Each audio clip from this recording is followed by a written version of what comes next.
The year is 1898. The United States stands at a crossroads, and a single war will shape its destiny as a global power. The Spanish-American War was short but intense, fought on multiple fronts across the Caribbean and the Pacific. It was a war of expansion, fueled by nationalism, sensationalist media, and the rallying cry, "Remember the Maine." But how did this conflict begin? And why was it such a turning point in history? Let's dive into the events that led to war, the brutal battles that followed, and the lasting consequences of America's victory. For decades, Cuba had been fighting for independence from Spain. The island was gripped by conflict, and the Spanish government responded with brutal force. Civilians were herded into concentration camps, where thousands perished from disease and starvation. The American press, led by powerful newspaper moguls like William Randolph Hearst and Joseph Pulitzer, exploited the suffering of the Cuban people, publishing exaggerated and sometimes false stories to stir public outrage. This form of reporting, known as yellow journalism, played a key role in pushing the U.S. towards war. Then, on February 15, 1898, disaster struck. The American battleship USS Maine exploded in Havana Harbor. Over 260 American sailors perished in the blast. The cause remains debated to this day. Was it a Spanish attack or an internal accident? But at the time, the US media wasted no time in blaming Spain, rallying the nation with the slogan, "Remember the Maine, to hell with Spain."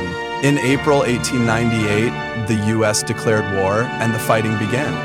The war begins. The war's first major action wasn't in Cuba, but thousands of miles away in the Philippines. On May 1, 1898, Commodore George Dewey led a surprise attack on the Spanish Pacific Fleet at Manila Bay.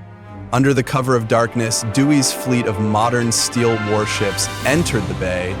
At dawn, he gave the now famous command, "You may fire when ready, Gridley." The Spanish fleet, composed mostly of outdated wooden ships, was devastated. Within hours, the U.S. had destroyed Spain's entire naval force in the Pacific, losing only one American life to heat stroke. It was a stunning victory and marked the beginning of the U.S. takeover of the Philippines. Meanwhile, in the Caribbean, the U.S. prepared for an invasion of Cuba. The Spanish fleet stationed at Santiago de Cuba was trapped by a naval blockade. Now the Americans just needed to strike on land. The invasion of Cuba. In June 1898, American troops landed in Cuba, but they were met with harsh conditions, sweltering heat, tropical diseases, and rugged terrain. Despite these obstacles, they advanced toward Santiago, the key to Spanish control. The most famous battle came on July 1, 1898, at the heights of San Juan Hill. At the same time, thousands of U.S. infantry fought a bloody battle for San Juan Hill, where machine gun fire from Spanish blockhouses pinned down American forces. Desperate to break the enemy line, Roosevelt and the Rough Riders stormed forward, cutting through barbed wire and trenches in brutal hand-to-hand combat.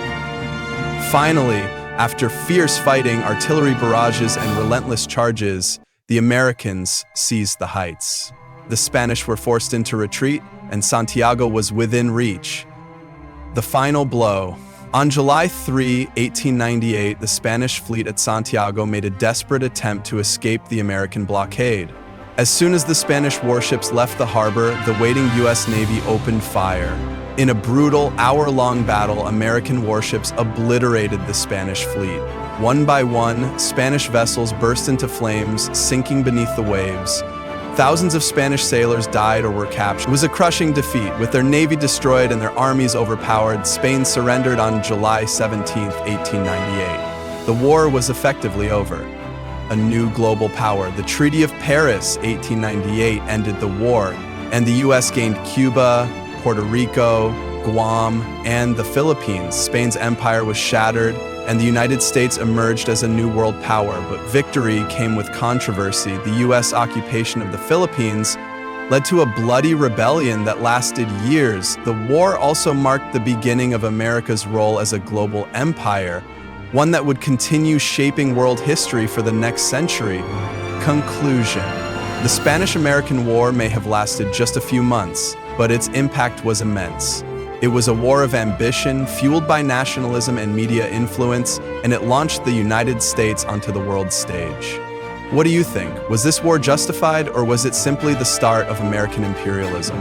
Let us know in the comments below, and if you enjoyed this deep dive into history, don't forget to like this video and subscribe for more legendary events from the past.